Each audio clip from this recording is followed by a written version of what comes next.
is home to thousands of people and is filled with a rich New York-infused melting pot of culture.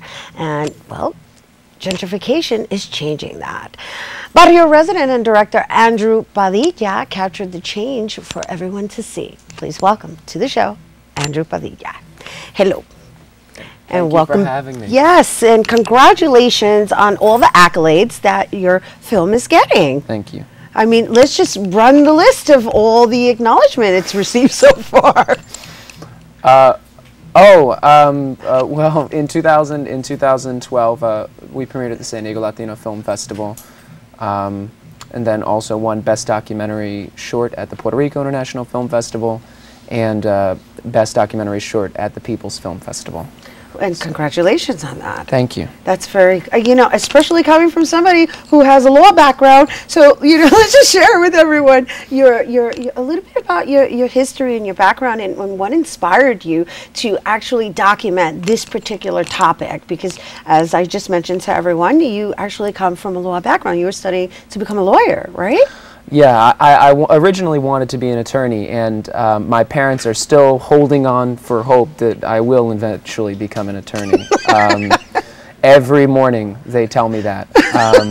No, so originally I wanted to be an attorney, and I figured what I wanted to do was defend people who couldn't afford to defend themselves or put criminals in jail, but I realized, well, that doesn't make much money anyway, so if I'm going to be broke anyway, why don't I just do something that do something now if I feel like I can make a change. And throughout my whole life I'd always seen, you know, my community, despite the bad that others might have said of it, I always saw a real community there. You know, a lot of people looking out for each other, residents, small businesses, and I began to realize a lot of them were moving out and a lot of new residents and small businesses were moving in.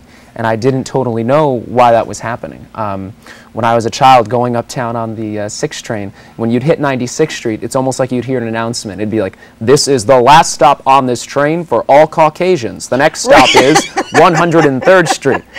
And I mean, I know because I can relate. I understand. But as a child, it was like someone must have heard it because it was true. And you know, you could guess, you know, who was going to get off the train, stand next to them, so that you could have a seat if you were going all the way up to the Bronx. Right, right. And as a kid, I didn't know why that was happening, so I had all these questions as to why things were the way they were, what they were now, and where we were going. And this project was just the process of me trying to learn that, and the film and the dialogues have been my way of sharing what I've learned, and then just, you know, engaging with communities on this issue so that I can continue to broaden my knowledge on this and get people active to take a stake in their communities before, you know, we're not there anymore. Yeah, you know, and interesting enough, like you're doing all of this from learning film in high school. Yes, I took one film class, and that was in senior year of high school. All Hallows High School in the South Bronx on 164 in Walton just happened to have a TV studio in the basement. It was, you know, a camera and some basic iMovie, but it was that initial taste, I guess, and the wonderful instruction I got from Edward Caban, who's a filmmaker who works there, and he's a great filmmaker in his own right.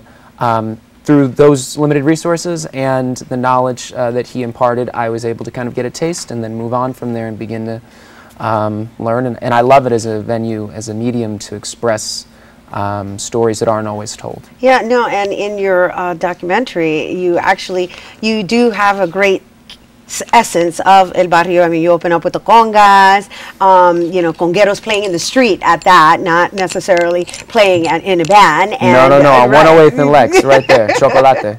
Yeah, that's his name. Yeah, so. Chocolate. And you also had Apache, because I saw Apache. Yes, yeah, I know all these people. She knows, and you live in El Barrio, so you know these guys. I know all these people.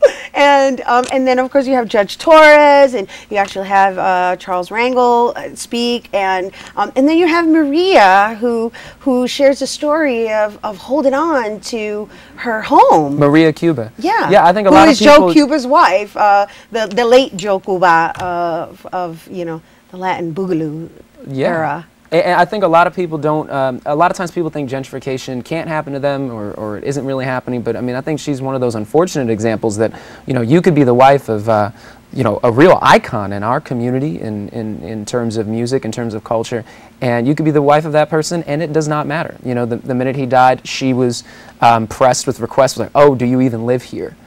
you know, the landlord knows that. You know, she's been paying those bills for how long? And so, Right. and she's had to go through those troubles the same way thousands of people in East Harlem and people all throughout this city and cities throughout the country have had to go through. So she's one of those unfortunate examples that it doesn't really matter the contributions that you may have had. If you don't have that increasing rent every single month, you're not going to stay. You know, and that's really what it boils down to, is the increasement of the rent, and that's how everybody's kind of like being weeded out, and that's basically what this film is about. It's like, so what do you suggest, let's say, to someone who's watching right now, how they can become active? Well, I think one of the first things we have to do is talk with each other, talk with our community about what's happening, and then the new community that's moving in. Because I remember I was walking this girl home once in the South Bronx, and she told me, well, you know something, I am a gentrifier. And I was like, I guess she Googled me and thought I wouldn't want to talk to her or something. Right. I don't know. I don't know why she got that impression. Now there's racial profiling based on whether you're a gentrifier. I don't know. But the funny thing hilarious. is when developers actually have, people are like, why don't you get more of a developer perspective? And I always had interviews, and they always canceled each time they Googled me. So Google lets you know a lot of information about someone. That being said, I told her, I was like, look, your $1,600 a month might be better than Abuela's $800. But in 2 years, it's going to be $2,200, and you're going to be out too. So I think that it's important that both old and new residents communicate with each other and understand that, you know, we might be on different levels of the ship, but we're all on the same boat. And that boat is moving out of the city center, unless you are in that 1%. Right. And so in terms of what we can do to get active, we need to press the people in power to say, hey, look, you know, gentrification, yes, there's a lot of attention to New York. Yes, there's a lot of people who want to move here, but we also financially incentivize this. New York City spends over $1 billion a year in subsidies for luxury development. We could just as easily switch that around and begin to incentivize community development that can actually allow us to have a stake in our futures, as opposed to hoping that we can latch on to some developers' large plans. So I think going forward, it requires engagement, it requires education, and it requires us to really hold accountable the decision makers in our community and become decision makers ourselves. Nice. And, you know, thank you for actually taking this on and actually doing it through the platform of film. And congratulations on all of the screenings and all the awards that you've received. And you actually have a new screening coming up at the Museo del Barrio, right? Yes. We're going to be, well, this Saturday at the Stickball Hall of Fame, 6:30, we're going to be screening it. And then on the 24th of July, we're going to be at El Museo del Barrio. It's not often that community artists, Puerto Rican artists, really get that space nowadays. So I feel very grateful, and hopefully it is one of many, many more. Awesome, great, thank you. Andrew Padilla, everyone. All right, check out the next screenings of El Barrio Tours, the Gentrification East Harlem, on July 24th at elmuseodelbarrio.org. You just saw the flyer, we can put it up again. And to learn more about the film, you can check out elbarriotours.tumblr.com. Bobby C's up next with Sports Roundup. We'll be right back. Don't go anywhere. But it's ingrained in me.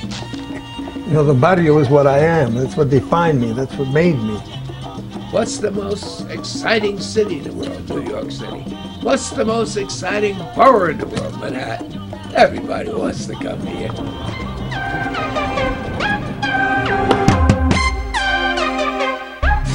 This month they sent a notice of dispossessed. Deserve a super. What she's trying to get me out of here because of rent control. I'm not running nowhere. This is all I have.